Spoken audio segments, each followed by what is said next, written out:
Boa noite a todos, que Jesus nos abençoe.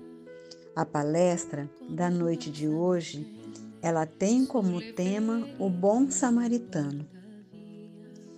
A palestra será ministrada pela nossa amiga e irmã em Cristo, Juliana Lucena.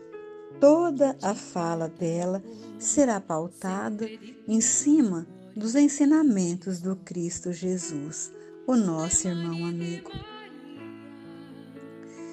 Nesse momento tão especial da palestra, onde estamos todos ligados num só pensamento, num só sentimento esse de amor. Queremos agradecer ao mentor da nossa Casa Espírita, Caminho da Luz, gratidão aos anjos guardiões que guardam aquele templo de oração com tanto amor, com tanto desvelo. Que no momento da palestra, que só o Espírito Santo de Deus possa nos fazer companhia. Que Jesus ainda abra o nosso canal da inteligência para que absorvamos tudo que a nossa irmã Juliana vai falar para a gente. Que o mentor da Juliana possa inspirar ela as melhores palavras e os melhores sentimentos para que ela transmita para a gente. Que Jesus possa sempre ser o nosso norte, a nossa luz e a nossa fortaleza. Então, Jesus, nesse momento tão especial da palestra, eu te convido, fique conosco hoje, agora e sempre. Que assim seja, Jesus, graças a Deus. Com grande alegria no coração, com muita gratidão, que eu retorno à Casa Espírita. E eu fiquei um tempo afastada e eu tive um sonho. E nesse sonho, eu estava palestrando aqui na Casa Espírita. E eu já estava com a ideia de voltar para os estudos, né? Tinha me afastado da casa, mas eu sempre continuei estudando, né? Mas eu falei, não, eu preciso retornar para casa, a gente precisa trocar informações. E eu tinha esse pensamento, não tinha comunicado, e a Maria me manda uma mensagem me convidando. Um dia depois, eu sonhava palestrando aqui na Casa Espírita, né? Então, se isso não é um sinal da espiritualidade, do chamado que a gente tem, e eu não sei o que é. Eu escolhi esse tema de hoje, que é o bom samaritano. Primeiro, que é uma parábola que todo mundo, acho que já escutou ela. Mas a gente sempre se atenta ao foco principal dela. Mas Jesus, ele não falava nada por um acaso. Tudo que Jesus dizia tinha um sentido, né? É porque nosso entendimento ainda é muito pequeno para conseguir compreender. Então, eu escolhi essa palestra, porque essa parábola, porque ao longo dessa parábola, nós vamos ver que tem muitos aprendizados incutidos nela que vai além do seu tema central. Mas antes de falarmos propriamente da parábola do bom samaritano, nós precisamos entender o contexto histórico dela. Em que momento Jesus contou essa parábola? Jesus, ele contou essa parábola pouco tempo antes de ele ser crucificado. Então, ele contou essa parábola a caminho de Jerusalém. Certa feita, ele chegou para os seus discípulos e disse assim: vamos a Jerusalém. O que os discípulos pensaram? Nós vamos para as festividades da Páscoa judaica. Por quê? Nessa época, algumas pessoas ainda pensam assim hoje, mas nós já sabemos que Deus está em todo lugar. Deus está no todo. Mas para esse povo não era assim. Jesus, ele habitava no templo. Jesus não, Deus, ele habitava no templo. Então as pessoas faziam algumas peregrinações anuais. Uma delas era na Páscoa. Para quê? Para celebrar, para ter um contato com Deus, porque eles achavam que Deus estava no templo. Então lá tinha os sacerdotes, se fazia sacrifício de purificação. Então, durante esse período da Páscoa, tinha uma peregrinação que eles faziam até Jerusalém, que era onde ficava o templo, que na cabeça deles era onde o Deus vivo habitava. E os discípulos pensaram, vamos para as festividades. Mas tinha uma coisa muito curiosa nisso daí. Jesus escolheu um caminho diferente. Ele poderia ter escolhido um caminho mais curto, mas ele escolheu um caminho que passava por Samaria. Aí os discípulos estranharam. Por quê? Judeus e samaritanos, eles eram inimigos declarados. Embora eles eram do mesmo povo, tinham-se 12 tribos, e em um momento histórico essas 12 tribos se separaram, 2 tribos ficaram com a capital em Jerusalém e as outras 10 tribos com a capital em Samaria. Vários acontecimentos, se deram, e os povos samaritanos sofreram uma miscigenação, Eles ficaram cativos por um tempo, outros povos invadiram a região deles, assírios, babilônios, misturaram-se as culturas, até a religiosidade. Então, meio que os samaritanos se perderam nas escrituras. Então, em outras palavras, os judeus levavam as escrituras ao pé da letra, tudo certinho, não tinha mistura de raça. Já os samaritanos não. Se misturaram com assírios, babilônios, outros povos invadiram lá, eles absorveram parte da cultura religiosa desses povos. Eles eram os héreges, eles eram os impuros. Tamanho era o ódio dos judeus pelos samaritanos, que se um judeu ele relasse, se ele tocasse um samaritano, ele precisava fazer um ritual de purificação. Tamanho era o ódio.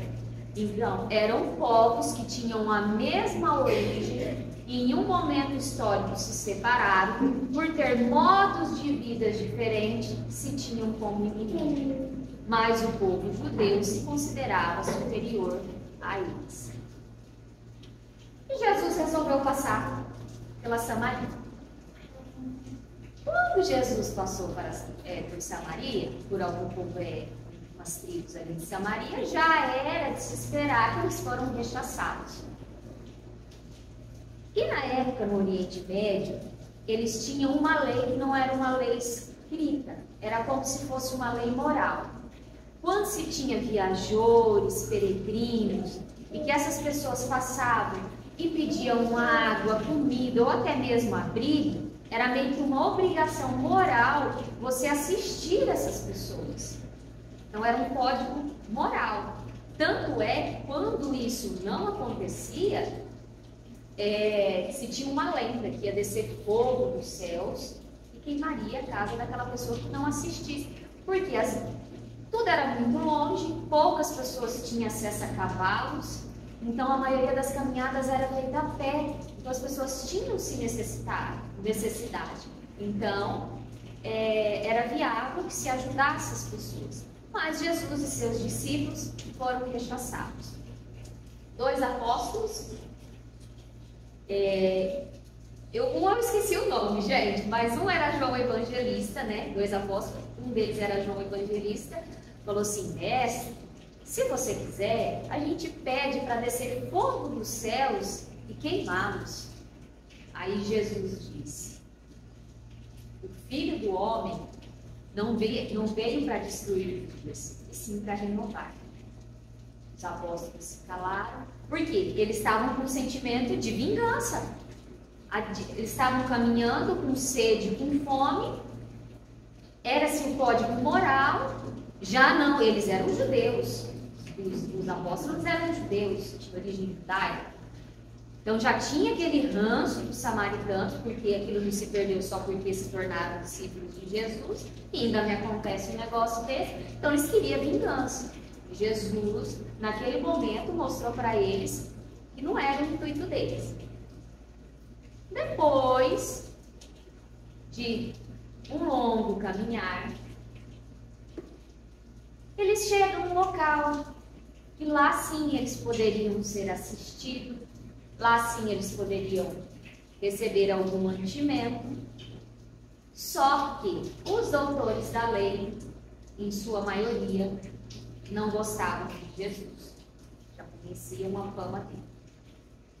E mal Jesus chegou em uma determinada localidade, imagina, cansados, porque embora eu acredite, né, isso daqui já é uma opinião minha, eu acho que Jesus não sentia dor como a gente sentia, governador planetário, mas eu acho que algumas coisas, como ele estava encarnado, ele estava sujeito a algumas situações da matéria, né, então não se abstinha de tudo, porque as leis de Deus são imutáveis, então algumas leis da matéria ele não conseguia deturpar.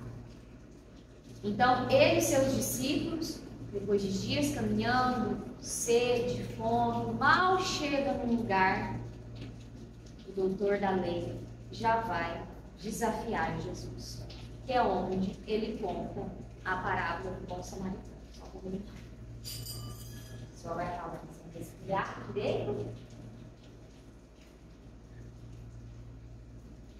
Aí eu imagino que Jesus poderia ter dito assim para ele: compaixão, meu irmão, porque ele sabia que o doutor da lei queria desafiar ele. Compaixão, meu irmão, nós estamos há dias em caminhada, não é momento para isso.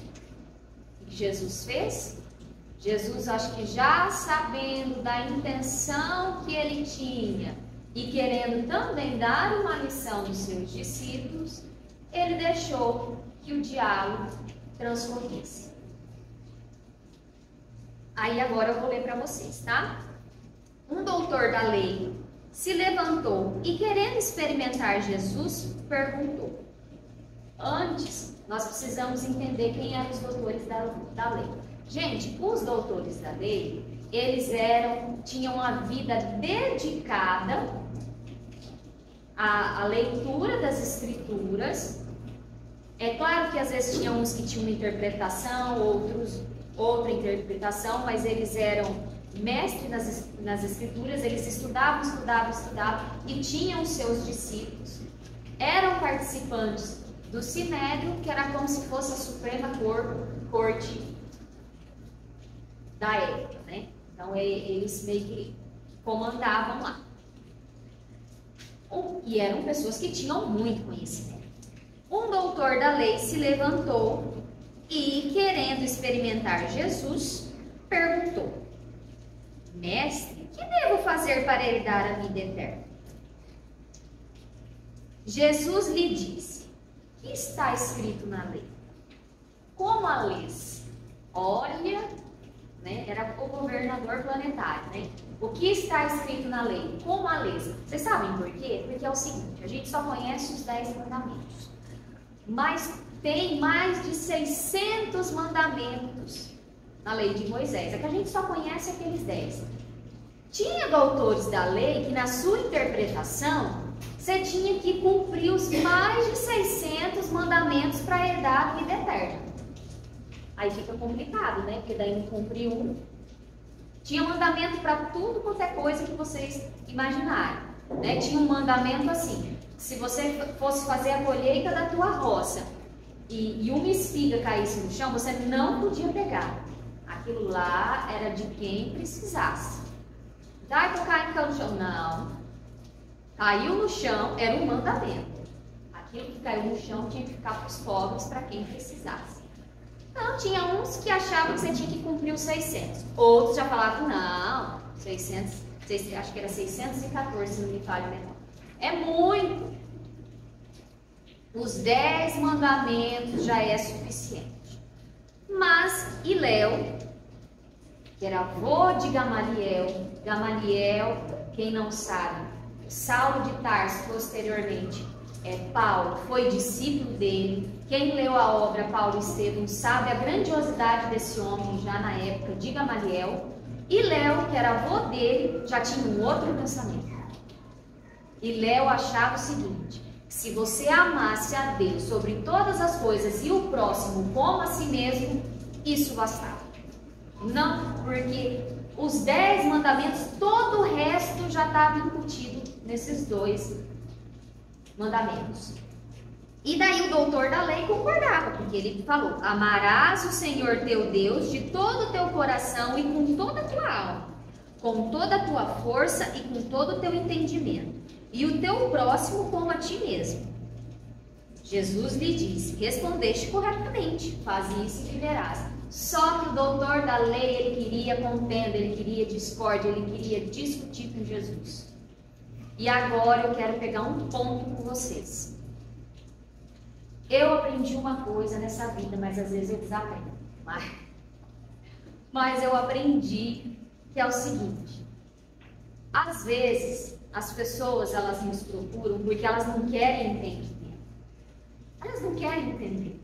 Tem gente que se comprasse com a discórdia, tem gente que se comprasse com a discussão. Então, às vezes as pessoas, elas já têm sua forma de pensar, não é você chegando, explicando, não. Às vezes ela está te procurando porque ela quer te provocar.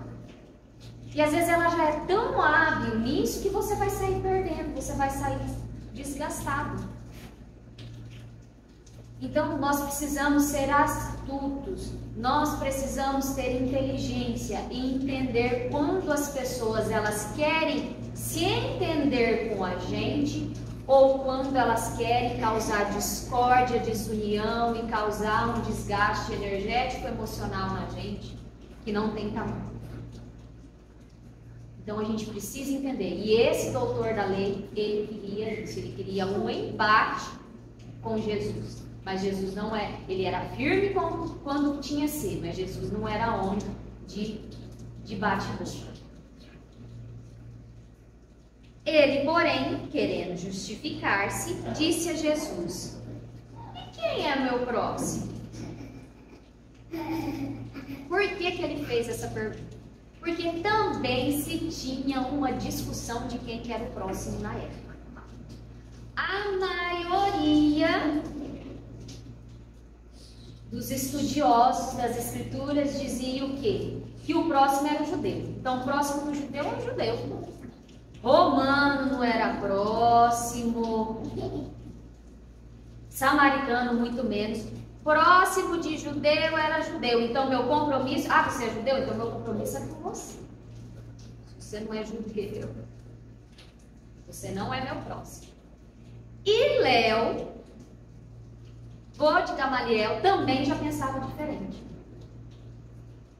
E ele, se embasando nas escrituras, afirmava que o próximo era todos. Porque mesmo não crendo todos no Deus único, aquele Deus único era o Deus único. Então o próximo era todos. Mas quase ninguém levava isso em consideração. Era mais esse o próximo de ser um judeu. Então se Jesus falasse, ele já conhecia a natureza de Jesus. Então, obviamente, Jesus ia falar toda a humanidade. Aí era onde ia começar o embate. O que Jesus fez?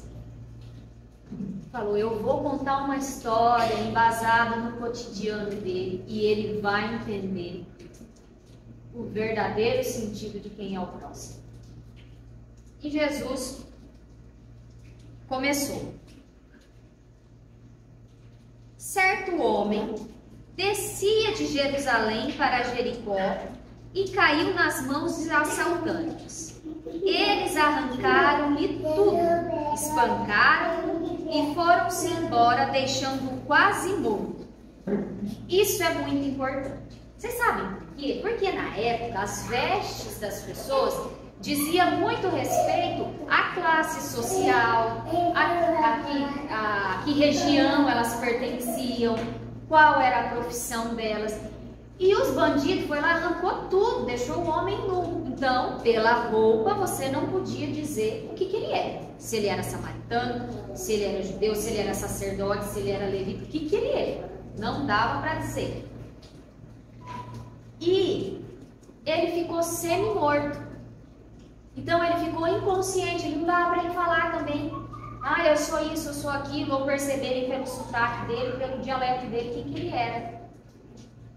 E também todo machucado, vocês já viram uma pessoa que apanha muito, a face se desfigura, então por algumas partes fisionômicas também não dava. Então era um completo desconhecido, não sabia quem que era, se era judeu, se era samaritano, se era romano. Então essa parte é muito importante, porque a gente tem que fazer o bem sem olhar a quem. E esse viajante estava nessa posição. Por acaso, um sacerdote estava passando por aquele caminho. Quando viu o homem, seguiu adiante pelo outro lado. Gente, os sacerdotes, eles trabalhavam ali, eu vou, bem simplificado, trabalhavam no templo, faziam ali a purificação do templo. Eles também estudavam as escrituras,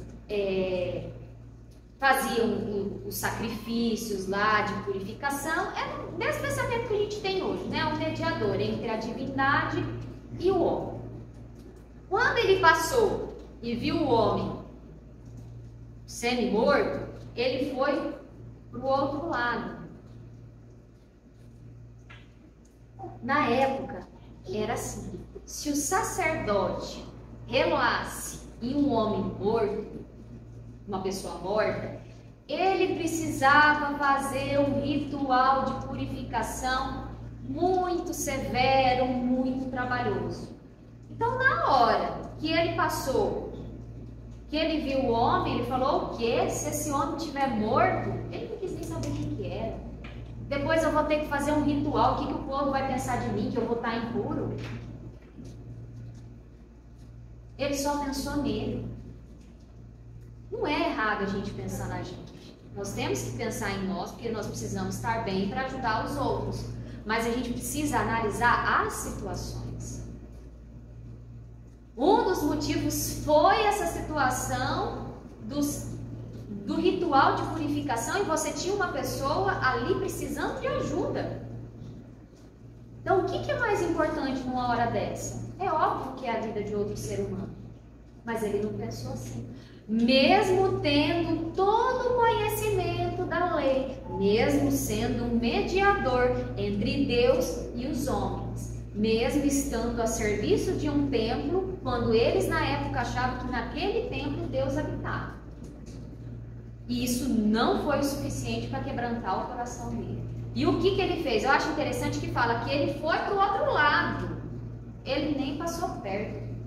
E agora eu parei para refletir o seguinte: quantas vezes Deus dá a oportunidade da gente ajudar os outros e a gente desvia o caminho, a gente vai para o outro lado?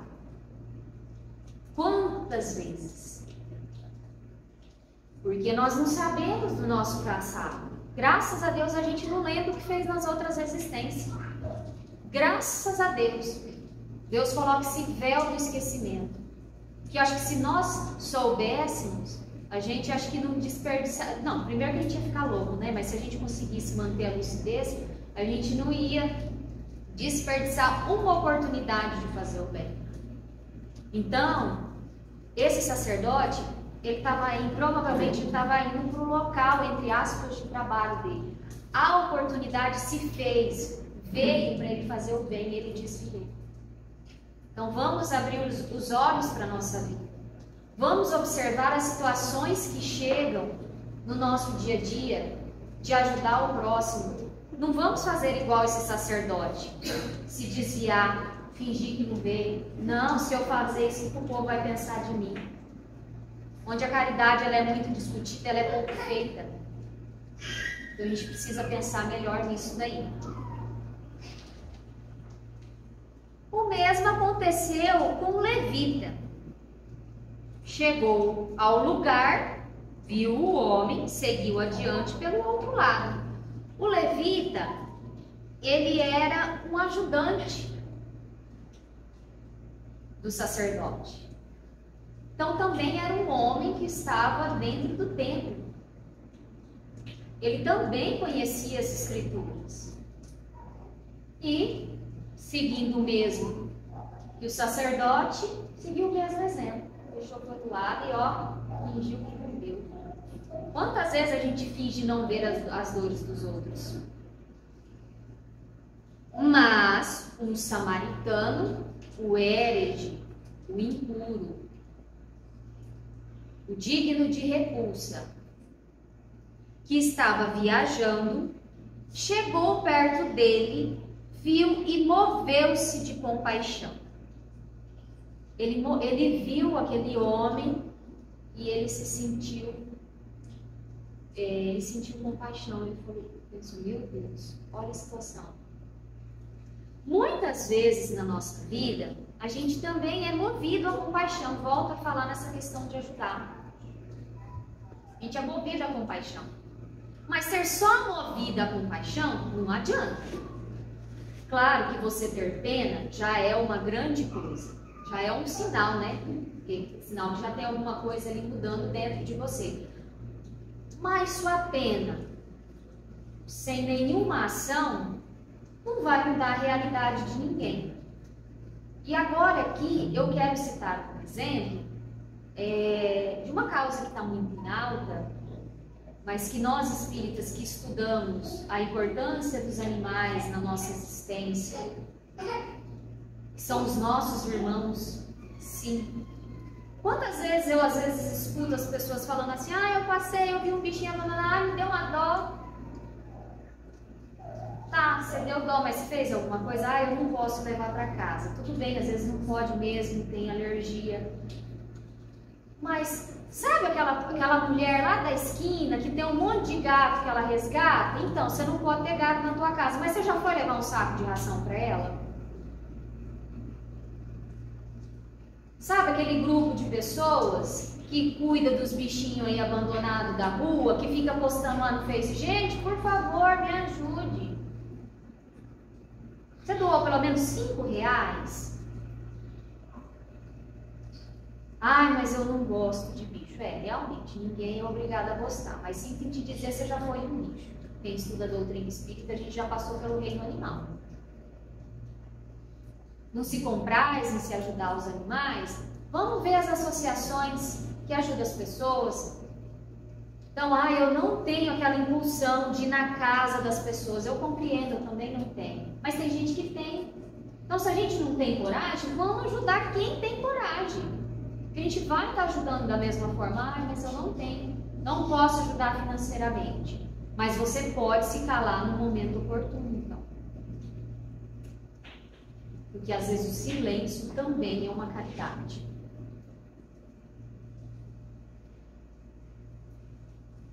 Aproximou-se dele e tratou as feridas, derramando nelas óleo e vinho. Depois colocou em seu próprio animal e o levou a uma pensão onde cuidou dele.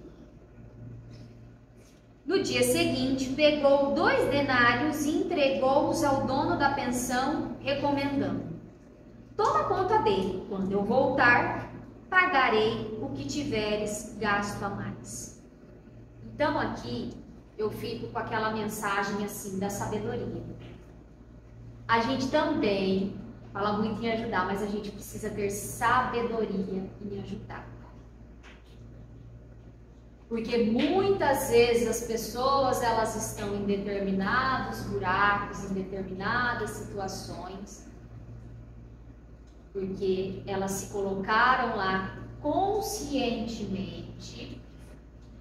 Não que nós não devamos ajudar, mas a gente tem que ter sabedoria, porque se a gente não tiver sabedoria, nesse processo de ajudar, essas pessoas podem levar a gente para o buraco também. Então, primeiramente, sabedoria. Por que eu estou falando que ele teve sabedoria? Ele sabia que ele não podia ficar com o homem. Ele foi lá e cuidou das feridas, com óleo e azeite, limpou o homem, porque como que ele ia chegar? O homem todo ensanguentado, todo sujo, todo, o perdão da palavra, lascado lá na hospedaria. Então ele cuidou, então ele teve aquela sabedoria de higienizar o corpo do homem, para depois levar o homem para se hospedar, e ainda se responsabilizou. Então, quando a gente se propõe a ajudar, a gente precisa ter sabedoria nisso também. Ai, mas como eu vou ter sabedoria? A gente pede inspiração a Deus. Quantas vezes as pessoas chegam e falam: fulano, eu não sei o que fazer, está acontecendo isso e isso, e a gente fala: sangue de Jesus. O que eu falo? Às vezes a gente não tem sabedoria mesmo. Então a gente tem que pedir o quê? Inspiração a Deus. Pedir a Deus: meu Deus, né? O que eu falo? Ou o que eu não falo? Como eu posso ajudar essa pessoa sem prejudicar ela, sem não viciar ela mais ainda nessa situação? Porque conforme for o jeito que a gente ajuda, aí a pessoa vai se afundando mais. Quando não leva a gente, vai se afundando mais. Parece que a gente está promovendo aquela pessoa a cada vez mais se afundar, dando corda. Então, pedir sabedoria e discernimento para Deus. Aí Jesus: na tua opinião, perguntou Jesus, qual dos três foi o mais próximo do homem que caiu na mão dos assaltantes? Ele respondeu: aquele que usou de misericórdia para com ele. O ranço era tão grande, que ele não teve coragem de falar: ai, o samaritano. Tão grande que era o ranço. Então, aquele que usou de misericórdia. Aí Jesus falou: vai e faz a tua mesma coisa. Por quê? Porque ele não usou de misericórdia com Jesus e nem com os discípulos. Já começa aí. Eles já vinham cansados. E ele não usou. Ele foi querer caçar discórdia, desunião. Foi querer fazer uma luta de ego, porque ele não sabia que ele estava diante do governador planetário. Era um homem muito inteligente. Então ele foi querer ir para o embate. E eu fico imaginando assim, os dois discípulos, agora eu lembrei, Tiago e João, e os outros que devem ter sentido um ódio também, só não tiveram coragem de falar nada, vendo Jesus colocando como mocinho da história um samaritano. Eu fico imaginando quando Jesus começou a falar como que os discípulos ficaram. E agora, para fechar, eu quero trazer uma reflexão para os dias atuais. Vou beber mais um pouquinho de água.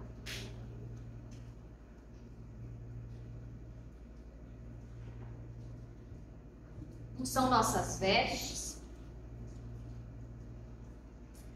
não é o que sai só da nossa boca, não é a religião que eu frequento, não é o partido político que eu voto que vai definir quem eu sou, não. Os homens dividem as pessoas. Quem divide gente são os homens. Deus não faz distinção, não. Deus tem suas leis, que elas são imutáveis e eternas. É cada um segundo as suas obras. O que a gente faz de errado, a gente vai pagar, a gente vai resgatar. Mas Deus tem um amor igual por todos nós. Todas as vezes que nós olharmos um irmão, e não é fácil amar o próximo, tá? E Jesus nem cobra que a gente ama o próximo como ele amou. Né? Kardec fala melhor sobre isso, e isso é até assunto para outra palestra. Porque ele sabe ainda das nossas imperfeições. A gente não consegue nem imaginar o que é amor de Jesus. Né? A gente tem notícia de Jesus sendo crucificado, morrendo, e Judas se matando, e ele preocupado com Judas, pedindo para os anjos lá amparar Judas. Então a gente desconhece esse amor. Então, quem divide são os homens. Deus não divide. Então, a gente não consegue amar igual Jesus ama. Um dia a gente vai conseguir, porque um dia nós vamos ser espírito puro. Só que a gente precisa respeitar. Nós precisamos respeitar. Porque se a gente não respeita, a gente não ama. Então, se a gente ainda não consegue amar, a gente precisa respeitar. É difícil? Claro que é. Porque é tão fácil a gente gostar de quem pensa igualzinho a gente. Mas a gente está aqui para aprender, para ser desafiado, gente. E nós, como espíritas, nós estamos vivendo um momento crucial de espalhar aquilo que o Evangelho Redivivo veio nos ensinar, que é o amor. Então, todas as vezes que formos convidados a espalhar discórdia, o ódio e o rancor entre irmãos que pensem diferente que a gente, ou às vezes até agem de forma diferente, nós não temos passado limpo para julgar. E quem já limpou, que está na posição de fazer isso, que é Jesus Cristo, não faz. E nós não temos. Então, que saiamos daqui hoje com a mente renovada. Esse desafio eu faço para mim, porque eu também me sinto desafiada às vezes com algumas situações. E eu peço misericórdia para Deus, para eu não dormir com aquele ranço, não é fácil. Que possamos enxergar todos como irmãos e praticar o amor, que é complicado. Tentar, né? Às vezes é mais fácil amar quem está mais próximo mesmo, mas pelo menos o respeito. Primeira palestra que eu fiz aqui, eu finalizei com um trecho de um livro, o Evangelho segundo o Espiritismo, que foi um marco divisor na minha vida. Eu vou ser grata à espiritualidade por ter posto esse livro na minha vida até depois que eu desencarnar. Eu vou ser grata, que é o Evangelho segundo o Espiritismo. E na época que eu li, eu estava passando por um momento muito difícil, e essa frase eu lembro que eu anotei no meu guarda-roupa e ela ficou na minha cabeça. É uma frase muito forte e eu sempre me apego a ela. Então, quem se sentir à vontade, feche os olhos. Que a espiritualidade maior possa estar com todos nós, que possamos ser guiados nos nossos passos, que ao chegarmos em nossas residências, possamos olhar para os nossos irmãos com muito amor, com muito carinho, com muito afeto. Estamos passando por um momento difícil no mundo, em que nós, participantes da doutrina espírita, viventes do Evangelho Redivivo, possamos espalhar aquilo que Jesus nos deixou, que é o amor. Sede submissos, primeiro, tendes fé naquele que vos tendo dado e tirado, poderá vos restituir. Resisti com coragem ao abatimento, ao desespero que paralisam a vossa força. Não olvideis jamais. Quando Deus vos atingir, ao lado da maior prova, coloca a Ele sempre uma consolação. Que assim seja, que Deus esteja com todos nós.